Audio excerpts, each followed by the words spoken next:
Good afternoon, everyone. Afternoon, ma'am. Hello. Hi ma'am, good afternoon po. OVP Media, ready na kayo? All Are you ready right. na? Anytime po. Okay. Yes. JC, Yes. are you Yes, able to ma'am. control Yes, ma'am. Yes, ma'am. ano, Yes, ma'am. the microphones? Yes, ma'am. Yes, ma'am. Okay. Oh, thank you. Ma'am, should we begin na po? Will you, ano po kayo? Do you have any opening statement, ma'am, before the question and answer po? I have that statement from yung Senate hearing. Gusto mo ba ulitin ko dito yon o hindi na? I guess meron na po tayo nun, ma'am. Okay. Can you give us an update na lang po muna on the situation there at The Hague? Especially kay PRRD po and former ES Okay. Ministerial. Apo. Oo.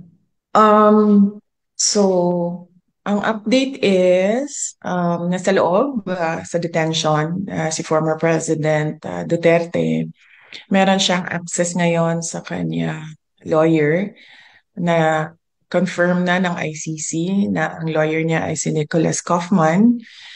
At araw-araw sila nag-uusap ngayon. Araw-araw sila nag-uusap ng kung anong gagawin sa kaso. At almost every day, meron din akong oras sa pagbisita sa kanya. Ang pinag-uusapan naman namin ay unang-una yung bayan, pangalawa yung pamilya, and pangatlo yung mga mensahe niya para sa ating mga kababayan. Ang susunod naman ay ang estado ni Attorney Bingbong Medialdea.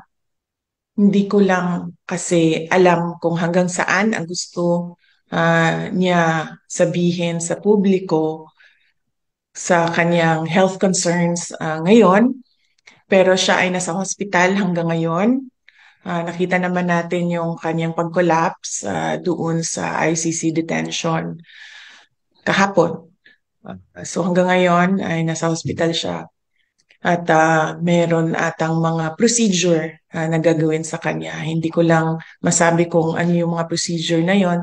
Siguro bagay na tanungin natin ang kanyang next of kin o ang kanyang asawa sa kung ano yung mga health concerns ngayon ni Attorney Medialdea. Pagdating naman kay Attorney Harry Roque, wala siya ngayon dito sa The Hague. Nandito siya sa Netherlands.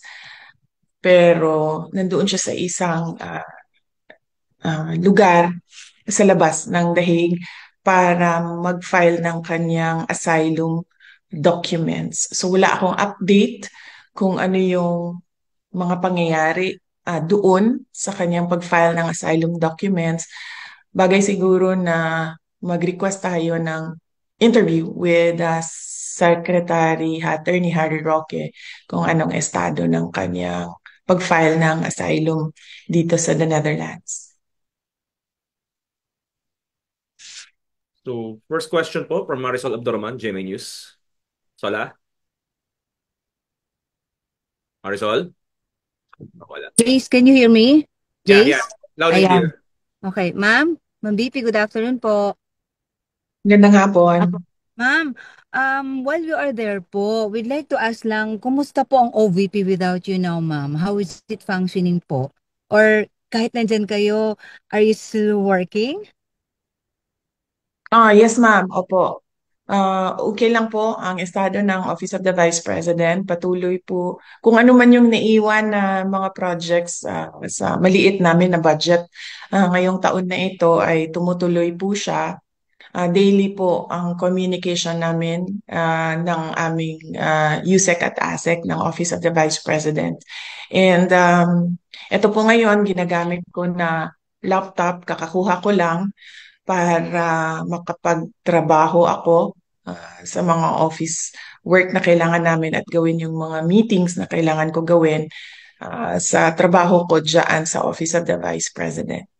Alright. Ma'am, pasensya na ha. I hate to ask this pero may panawagan po ang palasyo na as Vice President, yet though they understand you as a daughter, a lawyer, pero bilang Vice President daw po, kayo rin ho ay meron din daw tungkulin sa mamamayang Pilipino. Kaya ang panawagan nila, ma'am, is umuwi ka na rin daw dapat dito para magampanan niyo po ang kanyang tungkulin. Ay, inyong tungkulin rather. Right, opo.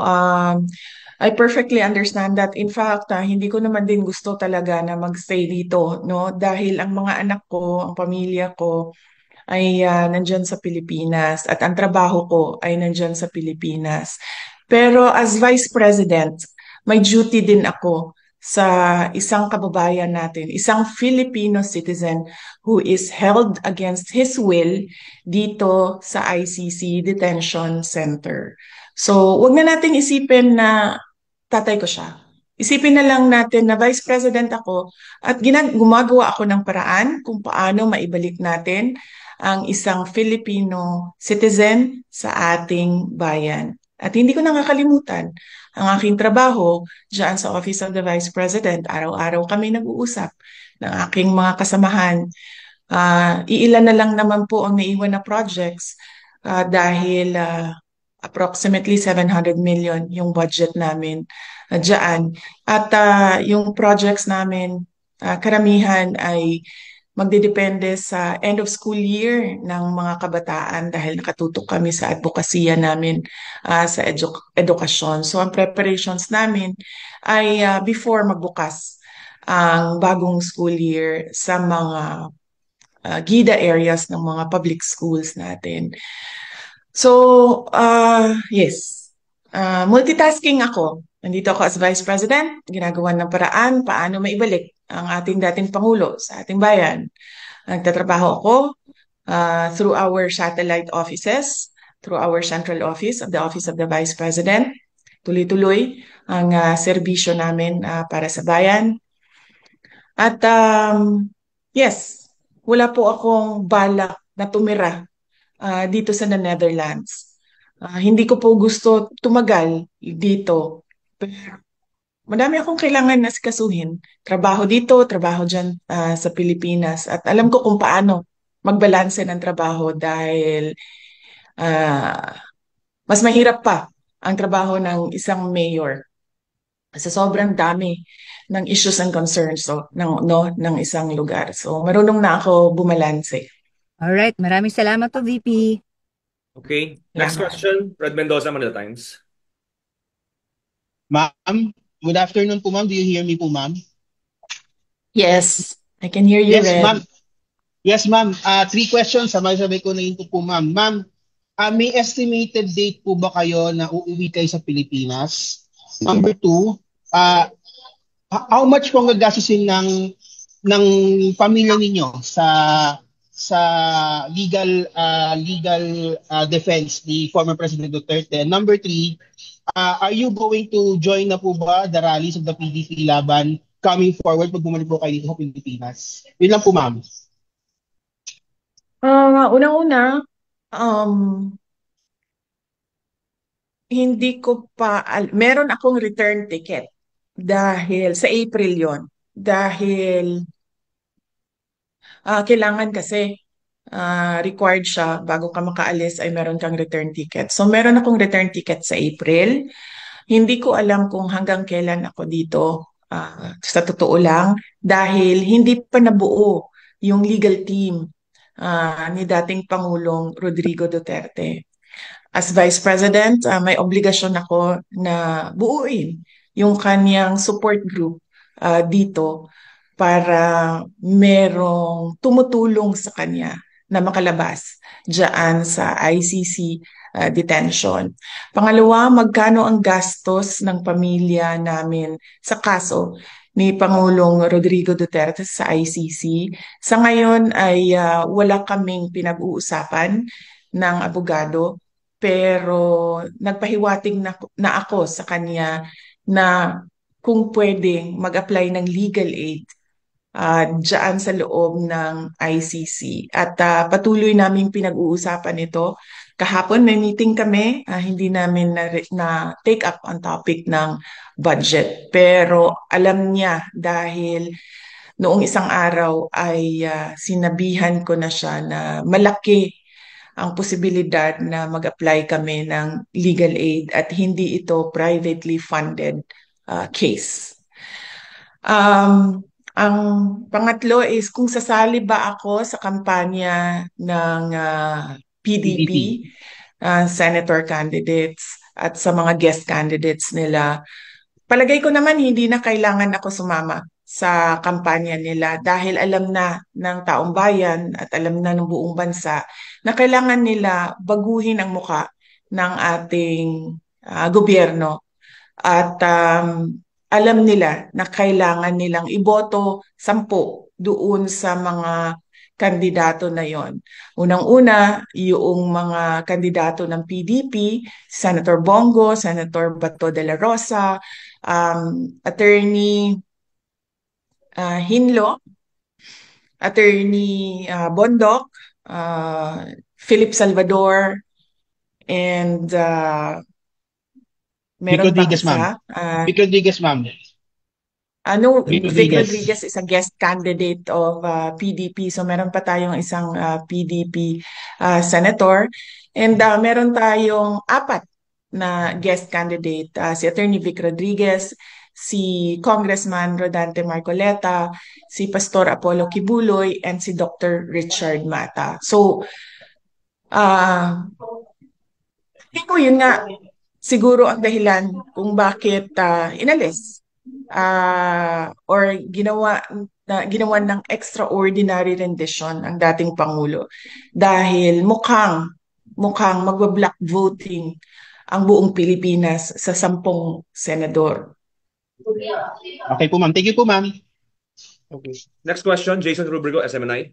Jason? Hi ma'am, good afternoon po. Ma'am, dito po sa legal team po ni dating Pangulong Rodrigo Duterte, kamusta po yung pakikipag-usap natin doon sa listahan po ng mga abogado at kailan po natin inaasahan na magbubuo po ang legal team ni dating Pangulong Duterte? Mamayang gabi may darating na isang abogado, no? So kailangan ko siya kausapin, kailangan ko siya i-interview para maidagdag siya sa legal team. Hindi ko sila papangalanan dahil gusto ko protektahan ang kanilang privacy dahil baka mabombard sila ng kung ano-ano, no, na mga tanong o mga tawag o mga lobbying ng mga iba't ibang grupo, iba't ibang tao. So hindi ko papangalanan yung ibang miyembro ng legal team. Papangalanan ko lang ang lead counsel natin ay si Nicholas Kaufman. Okay. Ma'am, kanina po sa Senate hearing, you've said na gusto mong sumagot yung Armed Forces of the Philippines kung bakit nila pinayagan na mangyari ito kay Pangulong Duterte. Sa tingin niyo po ba may pananagutan po ang AFP sa nangyari kay dating Pangulo? Sa tingin ko ba may pananagutan? Yes, of course. Sa tingin ko ba pananagutin sila? Base sa sagot ng Secretary of Department of National Defense ay mukhang wala. Hindi sila pananagutin, pero yes, sa tingin ko may pananagutan sila. Dahil ang military, ang protector of the states and national sovereignty. At dagdag pa doon, merong isang unit dyan sa loob ng Armed Forces of the Philippines, itong Presidential Security Command, o dating tawag natin ay Presidential Security Group, masikat sila sa pangalang PSG. Ang trabaho nila ay magprotekta ng mga dating Pangulo. Kung makikita nyo, ang mga security detail ng ating former President Estrada, former President Arroyo, ay mga miyembro at ni former President Duterte ay mga miyembro ng PSG dahil mandato nila na protektahan ang former heads of state because these are kumbaga icons ng ating bansa, and they're very important individuals para sa isang bansa. Thank you, ma'am. Next, next question is Joanna Gilagon, Asahi Shimbun. Good afternoon, ma'am. Thank you for taking the time to speak with us. Picking up from the previous question, in your statement at the Senate hearing, you called out the military for allowing a former president to be turned over to a foreign organization while inside a military base. And then you pose a question that what can be done to bring FPRRD home without, what can the military do to right that wrong? So what do you think can the Philippine government do at this time to, to bring him home from The Hague? And what can I'm going back to that, what can the military do to correct the oversight maybe that when it allowed the turnover of a Filipino citizen to a foreign organization? I think it is best if you ask them. I do not want to suggest to them kung ano yung dapat gawin. Dapat siguro i-demand natin sa kanila na mag-isip sila. But clearly from the answers of Secretary of the Department of Justice kanina, I don't think they will make moves in taking back or bringing the former president home. So, hanapan na lang namin ng ibang paraan kung paano maiuwi ang ating dating Pangulo. And he expressed that already as well. Kasi sinabi niya na magme-mayor pa siya, magiging mayor pa siya. And he needs to go back home because he needs to serve the people of Davao City. Ma'am, right now, ano po yung iba pang paraan na nakikita ninyo without having to wait for the entire ICC process to finish, to conclude? Madami namang well, hindi madami. Very limited ang options right now. Pero there are options. Just cannot discuss them. Kasi, the Philippine government is working with the ICC in making sure that the president stays in detention. So, wag na lang natin pag-usapan kung ano yung mga pwedeng gawin. Pero, merong very limited ang options, pero meron. Ma'am, pwedeng isa pa, birthday lang po ni FPRRD later this month. Ano po ang plano natin para din sa kanyang birthday? Nag-aantay ako kung sino sa mga relatives namin ang darating.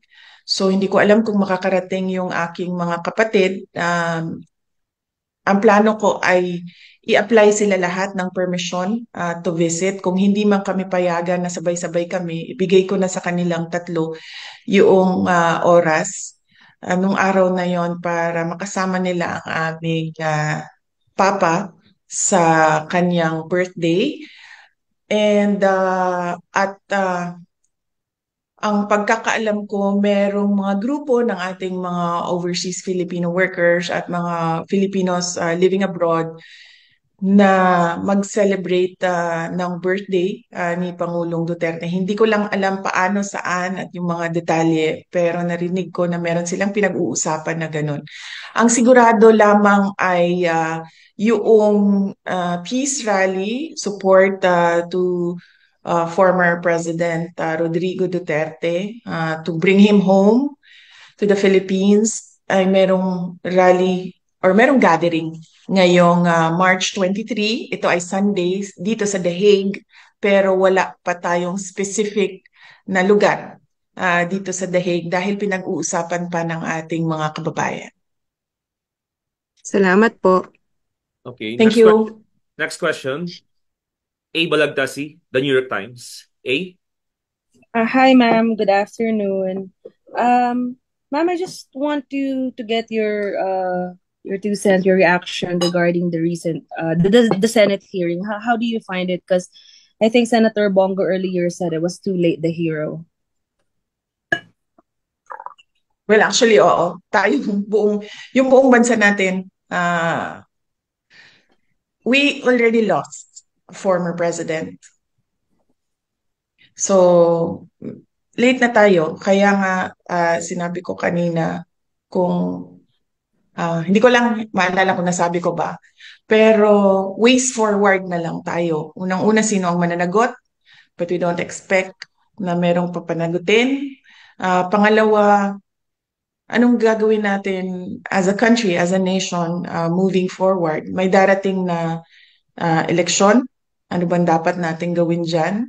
Ang gusto ng lahat, pagbabago. So, meron tayong option na 10 senador at meron pa tayong daming tanong sa nangyari sa ating budget sa ngayon, no?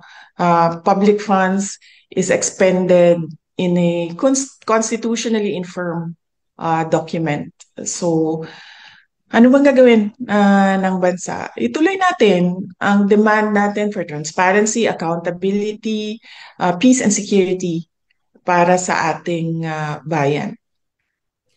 Yes, thank you, ma'am. Also, I just want to ask regarding the defense because po na-interview si Attorney Kaufman and he said he's very confident that he can the case can be speedily dismissed. Do you share that sentiment, and where do you think is he coming from?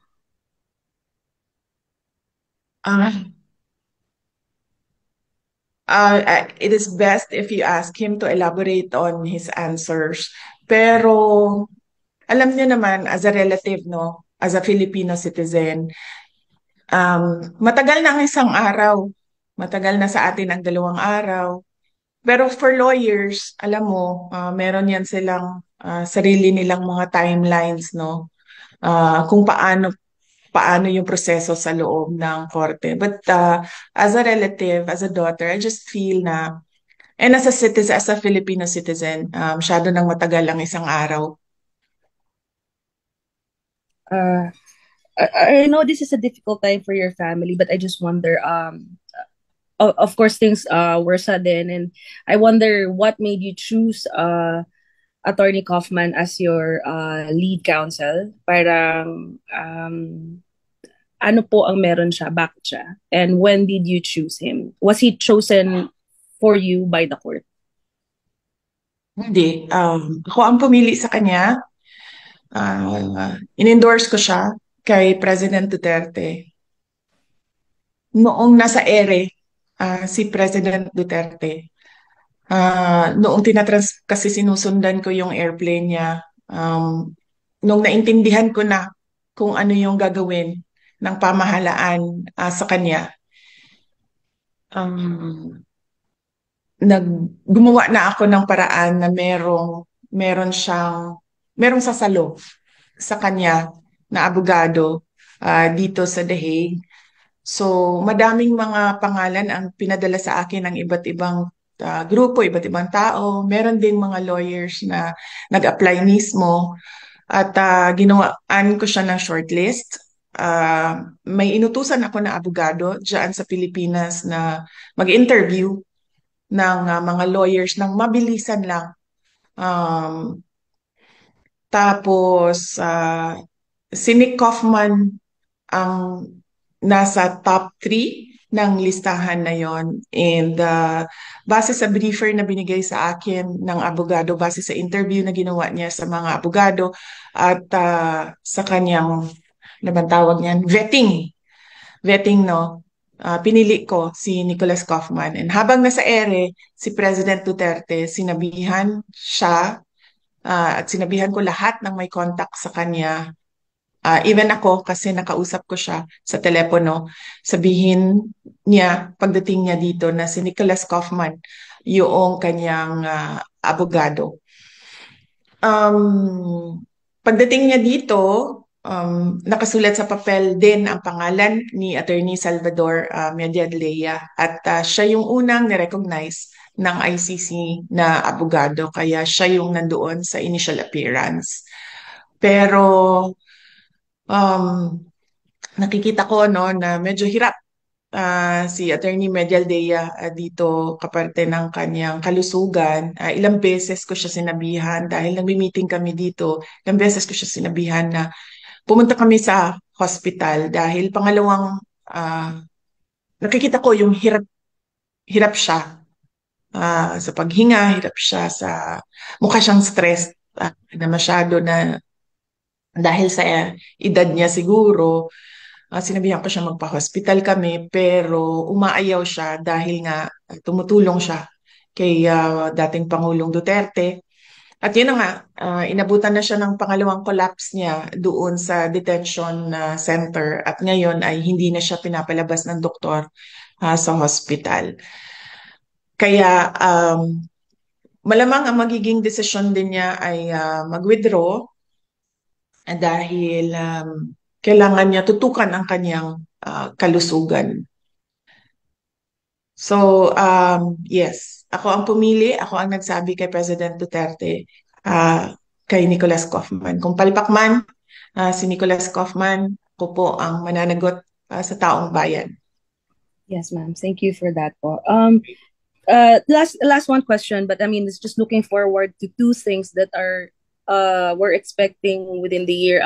Number one is, ma'am, meron po kayong impeachment battle. That's another legal battle that you're going to, a political battle.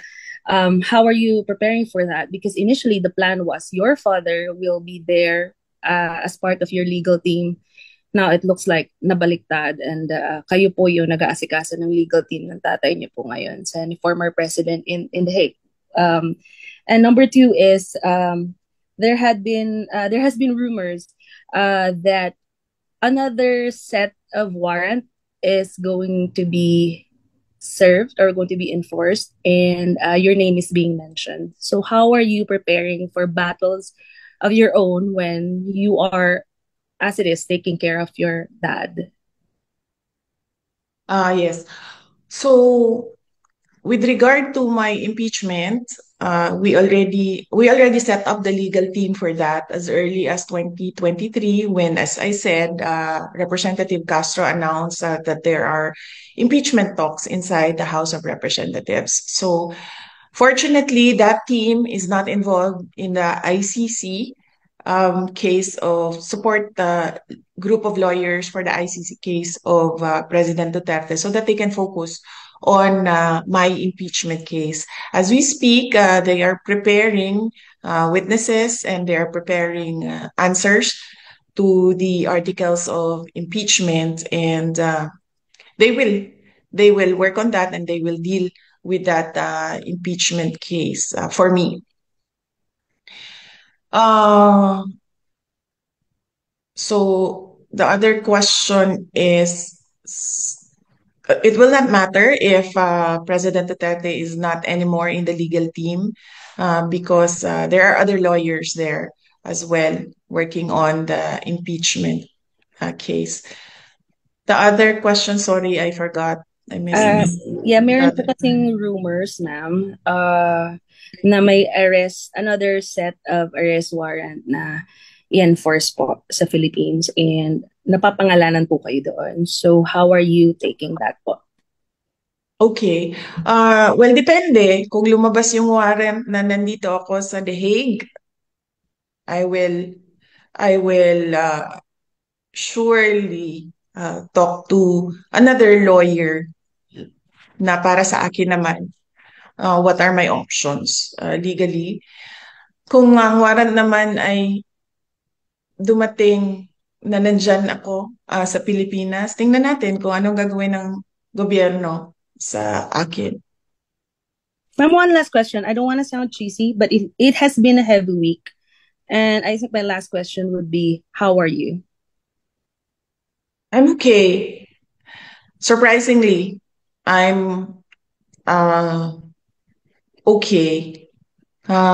Wala naman akong nararamdaman na wala akong nararamdaman. So on that point, I don't think I'm okay. Wala akong nakakatulog naman ako maayos. Siguro dahil sa pagod nung isang buong araw ng meetings dito. At So, meron akong saktong tulog, meron akong saktong kain. Ang worry ko lang is yung mga anak ko dahil hindi talaga yan sila sanay na wala ako. Nasanay kasi sila, lumaki kasi sila na katabi ko yan sila sa tulog.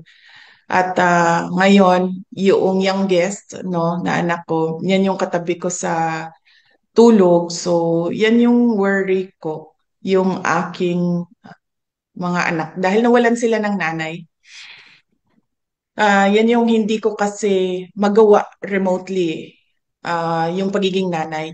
Pero yung trabaho dito at trabaho dyan sa Pilipinas, kung saan man ako, ay magawa ko siya remotely. So as long as merong mga teams, designated teams na in charge doon. Like say for example, sa OVP, may team doon. Sa impeachment case ko, may team doon. Pagdating naman dito sa ICC case ni Pangulong Duterte, may team dito. Kaya ko siya gawin kahit saan man ako sa mundo. Ang hindi ko magawa is maging nanay remotely sa aking mga anak dahil nasanay sila na nandyan ako lagi. Nawala ng kausap yung aking eldest na anak dahil nasanay din yon na kausap niya ako lagi sa mga nararamdaman niya, anong nangyari sa paaralan, ganon. Yung pangalawang anak ko nawalan ng cheerleader dahil pag naglalaro yon sa kanyang soccer at basketball ay nandyan ako lagi talaga.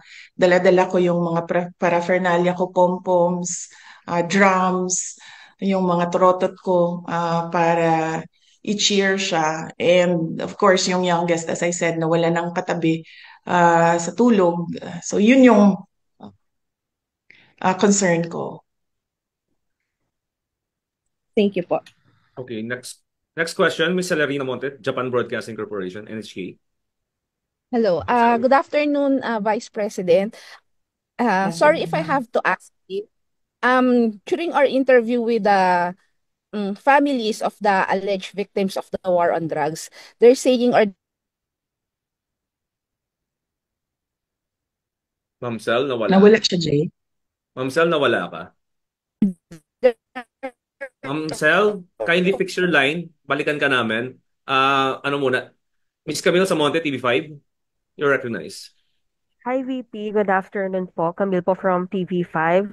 I just want to ask, will you be formally endorsing Senator election? Nawala siya, Jay. Nawawala rin kayo din. Camille? Wala. Ma'am Cel, andyan na kayo? Me? Hello? Camille? Yes po, can you hear me po? Yeah. Go on. Go ahead. actually yung possible Ayan po.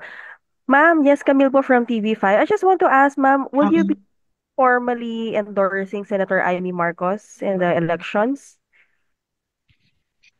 Wala kaming napag-usapan, ma'am, about endorsement ni Senator Amy Marcos. Basta, let me just express my gratitude to Senator Amy Marcos for opening the Senate investigation, no? Para siguro hindi na maulit at para napapag-usapan siya sa loob ng ating pamahalaan at para mailagay officially, no, yung mga posisyon ng iba't ibang tao, iba't ibang sektor. Kasama din yung posisyon ko as Vice President at yung document na galing sa Office of the President na pirmado ng ating Pangulo. Ma'am, yung inyong impeachment trial, syempre, you mentioned na you have a separate lawyers already preparing for that. How difficult is this for you? Because you're also taking care of the defense team of your father, former President Duterte, and yung kanyang susunod na hearing will be on September. And there were talks in the Senate na probably baka by September or October magsimula naman yung impeachment trial sa inyo. How will you balance case na Yes, oo. Well, both cases will continue, no? ICC will continue. The ICC case here will obviously continue. Hindi naman ito sila magsasabi na parang hindi na tayo tutuloy at ibabalik natin yung detainee sa Pilipinas. Hindi malabong mangyari yan, no? So magtutuloy siya, yung impeachment case ay tutuloy din at ang paniguraduhin ko lang ay merong grupo ng abogado na nakatutok doon sa dalawang kaso na yon. Ang sa akin na lang naman ay consultation at decision making, no? Sa mga mga bagay na sa tingin nila ay kailangan ng desisyon ng kliyente. Dito naman sa ICC case, sa mga bagay na kailangan ipresenta sa ating Pangulo para kasi siya ang kliyente. Ma'am, last na lang po on my end. Nagkausap na rin po ba kayo ni Senator Ronald Bato de la Rosa because he is also among the list of alleged suspects or yung next na masaserve ng warrant?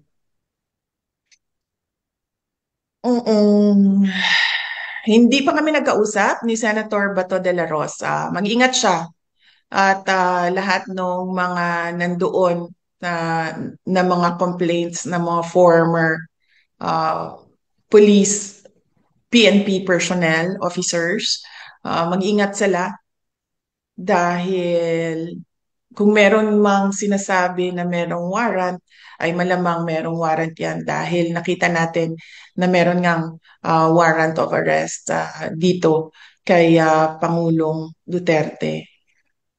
Ang sa akin lang din, no, na observation ba, noong nakaupo ako doon sa gallery ng ICC at nakikinig sa initial appearance ni Pangulong Duterte, a total of 43 cases. Nasaan na ang libo-libo na mga kaso na sinasabi ng ating mga complainants na crimes against humanity. 43 murder cases. Hindi ko dinidiscount yung 43 na sinasabi nila allegedly na namatay ha. Pero crimes against humanity is a serious accusation na lagi nilang paulit-ulit na sinasabi 6,000, 9,000, 10,000, 40,000, 50,000 ang mga namatay. And they cannot even come up with 100 names ng mga namatay ng supposed war on drugs, which amounts to crimes against humanity. Alam mo, nahihiya ako as a Filipino citizen ngayon eh. Katatawanan tayo ng buong mundo na merong isang bansa na binibigay ang kanyang citizen sa isang foreign jurisdiction, foreign organization.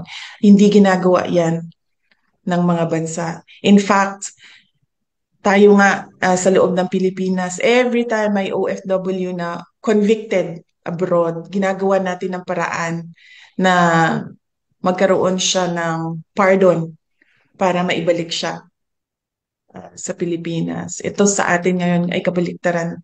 Akusado lang ng 43 cases, 43 counts of murder, ibinigay natin sa isang foreign jurisdiction without any legal basis at all.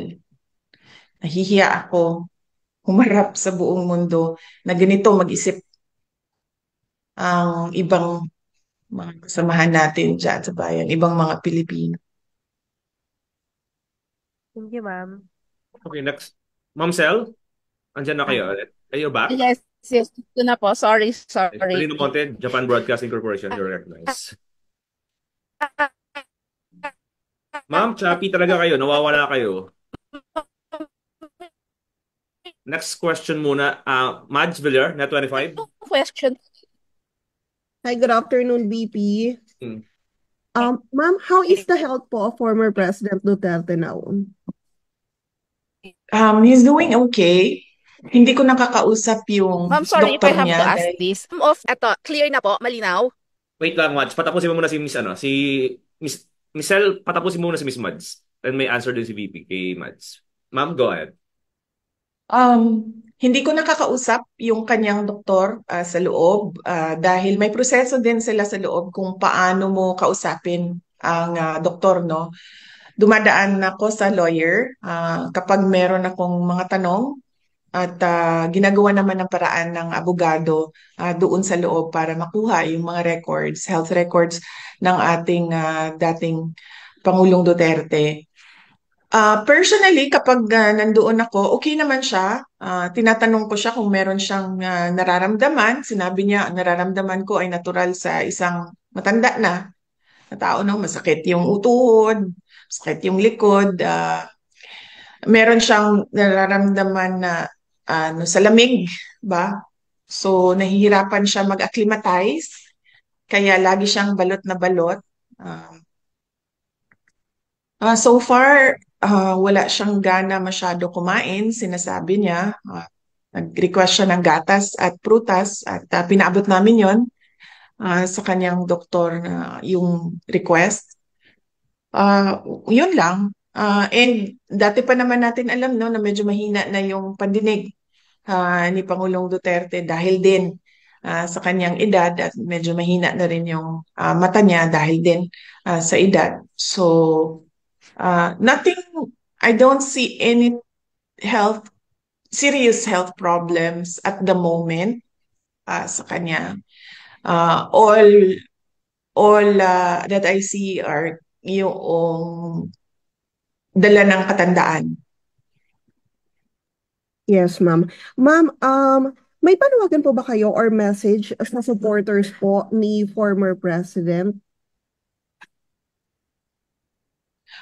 Yes, opo. Unang-una, i-demand natin na may managot sa nangyari sa ating bayan na nawalan tayo ng former president. Pangalawa, ito patuloy natin ang pagtatanong sa ating pamahalaan kung ano bang nangyayari sa pera ng bayan, sa budget, sa PhilHealth, sa peace and order natin. Ano bang mga pulisiya natin sa economy dahil lubog na sa kahirapan yung mga tao, hirap sa pagkain. Patuloy nating i-demand, as I said, paulit-ulit, transparency, accountability, peace, and security ng ating bayan. Opo. Ma'am, last na lang po on my end. Ilan po lahat yung magiging member ng defense team ng former president po? Magdidepende siya, ma'am, kung legal aid siya or privately funded case, no? Sa ngayon, kailangan pa namin pag-usapan ng abogado kung ano ba ang mangyayari sa gastusin sa kanyang kaso. Pero as I said kanina, nag-express na ako sa lawyer initially na there are discussions and moves on the part of our family to apply for legal aid. Salamat po. Thank you, BP. Okay. Ma'am Sel, are you okay na? Yeah, okay na po. Malinaw na po ba? Sorry. Yeah. Ma'am, sorry. My first question is, how optimistic are you that the former president will be granted an interim release? I do not know, ma'am. I've not read any documents about his interim release. I've not heard the statements of prosecutors with regard to interim release, lalo na sa ating mga judges. So, hindi ko alam kung how it will sway, kung meron man siyang request or application for interim release. Hindi ko masagot ang chances niyan. At ang optimism level ko sa ngayon ay zero, but only because hindi ko naririnig kung ano ang sasabihin ng prosecutors at ng judges. Ma'am, another question. Sorry if I have to ask this because some of the families, relatives of those alleged victims of the war on drugs claim that their lives would be threatened or at risk if the former president will be allowed to return to the Philippines because they're afraid that the former president or may do something bad against them. So is there any basis for their fear? None at all, ma'am. Matagal naman namin alam na merong investigation na ginagawa sa loob ng Pilipinas dahil nakukuha namin yung information sa mga abogado mismo na gumagawa nun at sa ibang mga government personnel. No? Hindi ko na lang sasabihin kung ano yung mga opisina na yon. Kaya nga nagkaroon ako uh, ng meeting, Zoom meeting with the Secretary of Justice noong 2023. Kasi sinasabi ko sa kanya na naiintindihan ko na merong investigation na nangyayari. Pero wala kasi talaga silang jurisdiction. So, I was picking his brain on what his thoughts were about this. But I did not tell him that I knew that there were investigations and interview of witnesses. I asked him what is his position. And then he gave differing answers ba. So I went up directly to the office of the president. That is why I wrote the letter about the ICC. And that is why we have a letter, a response from the office of the president na sinasabi niya na he will protect national sovereignty and then he doesn't recognize the ICC jurisdiction dyan sa ating bayan. So,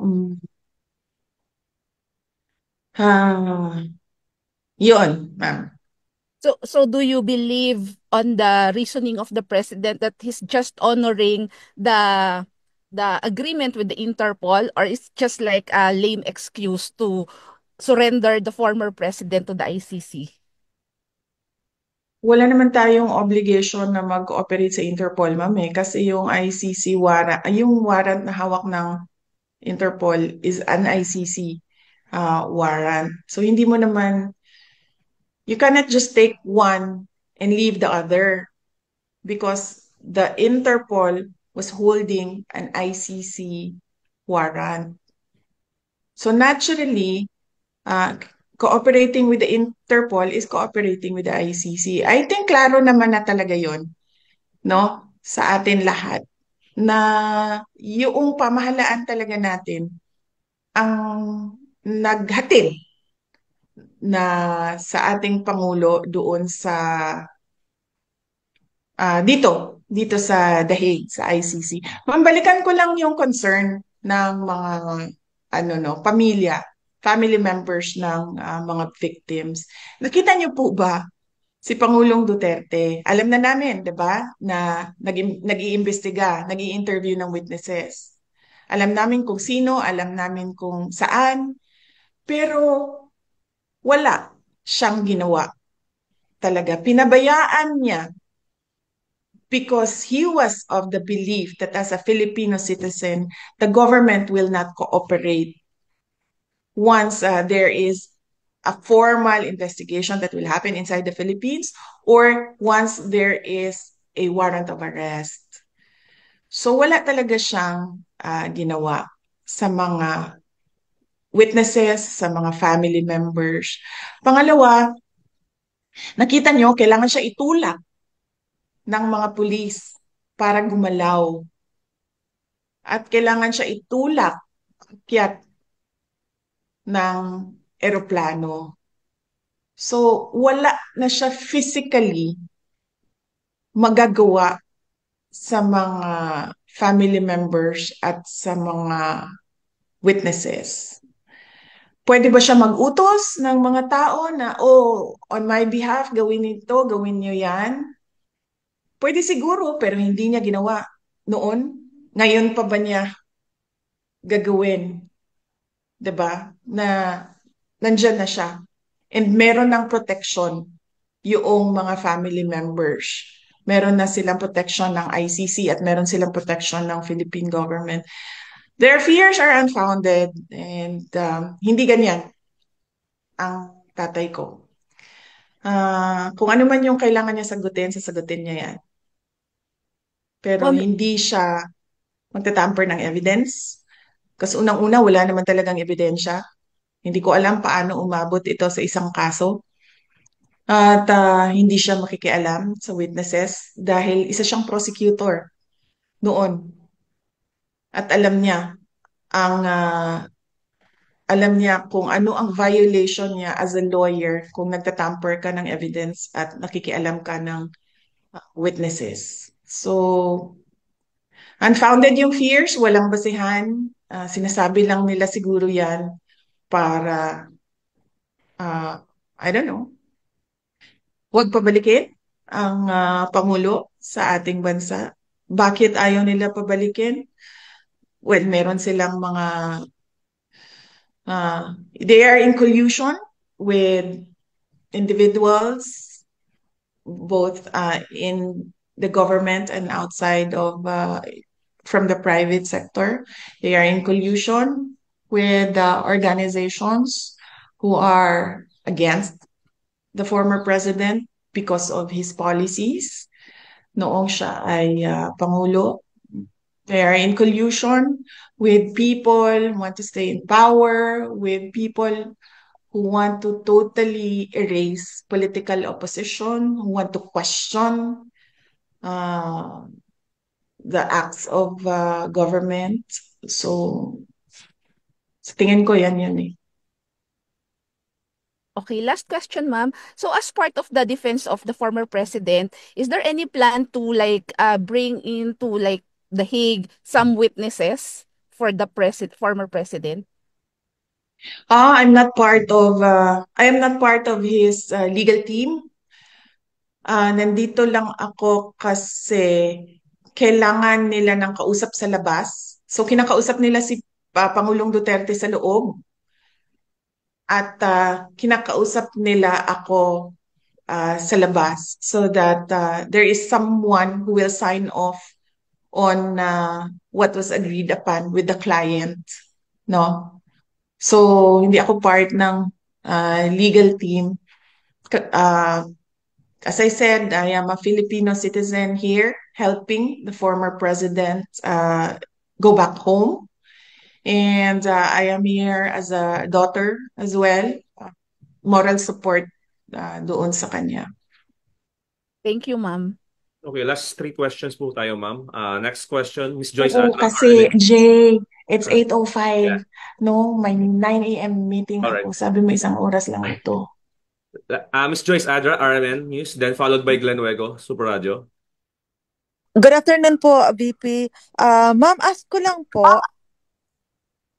meron kasi mga report na peke yung ibang EJK victims sa kapisanan ng mga broadcaster na Pilipinas sa forum po the other day.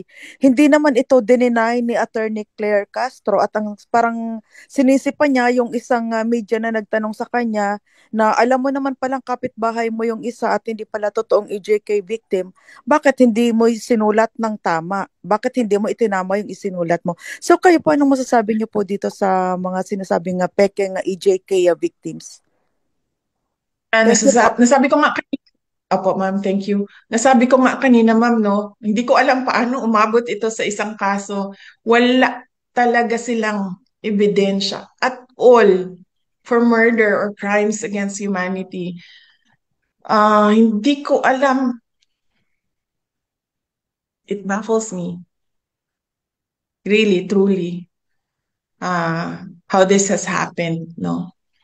So, kasali na din siguro dyan, ma'am, yung mga peking supposedly victims, no? Kasali na yan dyan.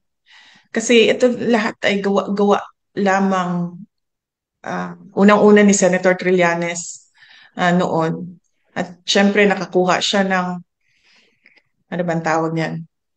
Kakampi o kaalyado sa loob ng pamahalaan. So, yon.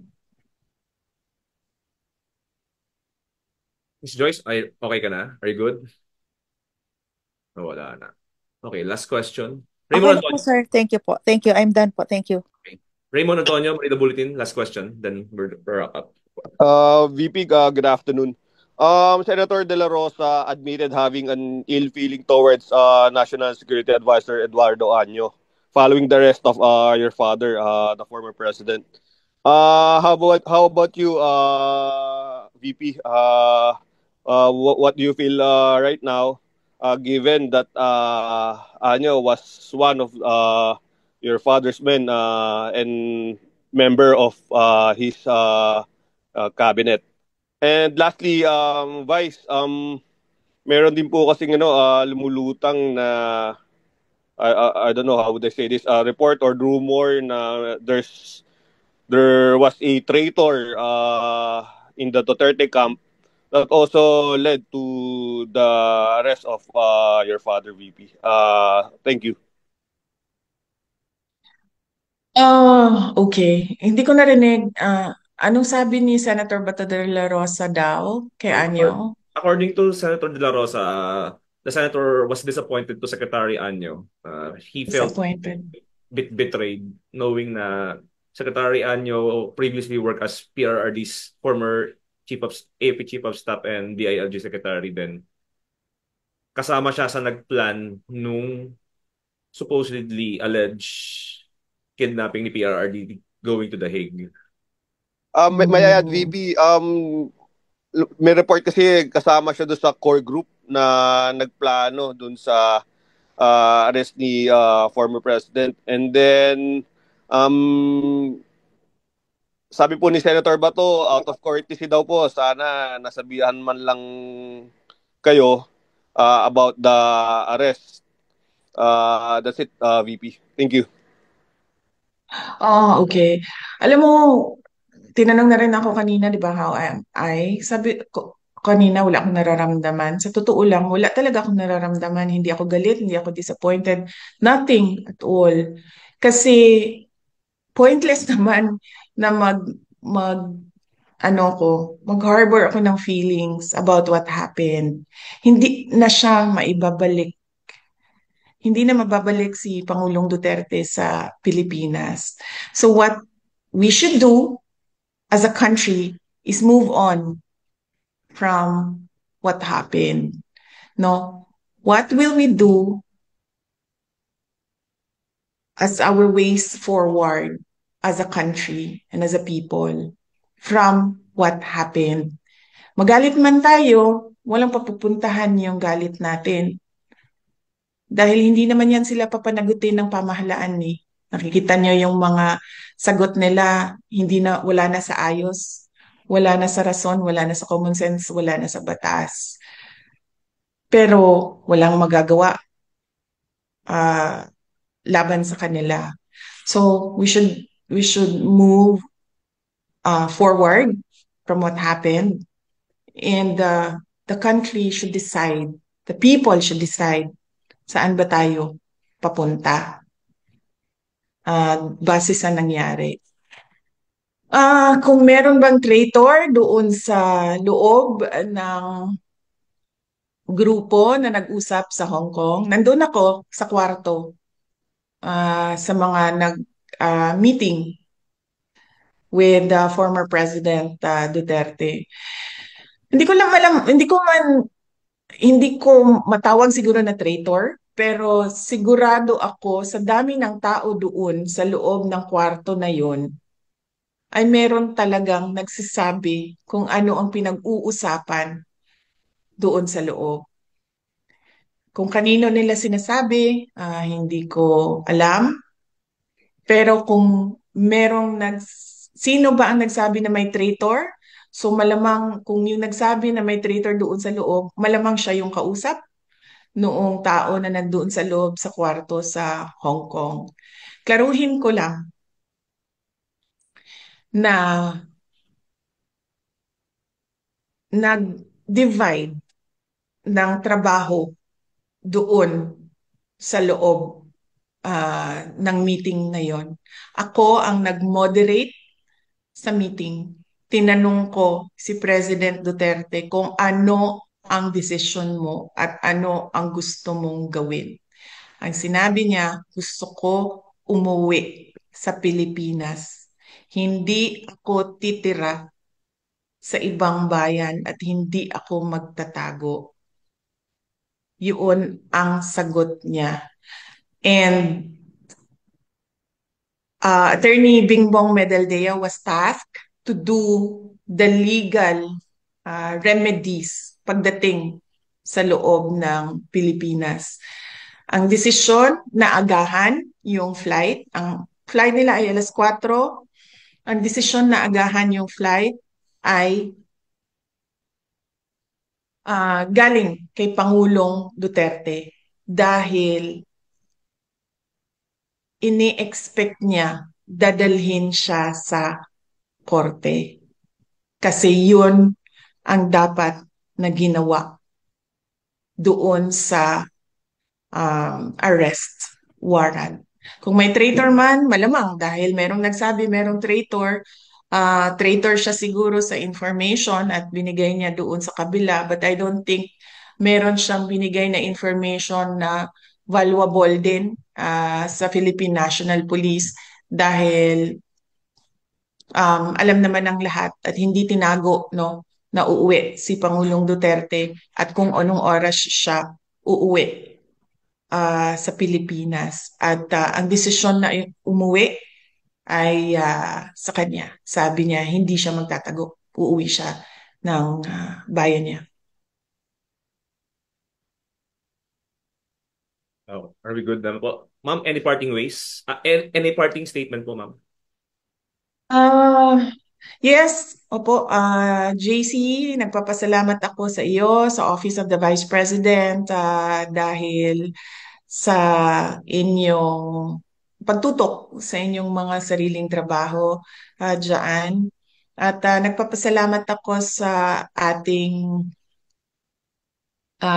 OVP, Media Beat, sa pagkakataon na makapag-usap tayo ngayong hapon na ito. Pakiusap ko lang sana kung ano yung, ano yung sinabi ko ay yun ang maisulat at maisapubliko. Yun lamang ang pakiusap ko at huwag i-interpret ang aking mga sinabi according to sa opinion ng mga tao, kundi isulat lang siya kung paano ko siya sinabi. Factual lang yung presentation ng news items. Yan yung pakiusap ko sa inyo. At nagpapasalamat ako sa ating mga kababayan sa pagpapakita ninyo ng suporta sa ating dating Pangulong Rodrigo Duterte. Gusto niyang malaman ninyong lahat na alam niya kung ano ang nangyayari sa ating bayan. At sinasabi niya lagi na kung ano yung dapat naipakita niya sa buong mundo, sa inyong mga Pilipino, kung ano yung governance, ano yung dapat na nakikita natin sa pamahalaan. At yun ang i-demand natin lagi sa ating mga opisyal ng gobyerno. Ulitin ko, aking pagpapasalamat sa inyong lahat. Magandang hapon po.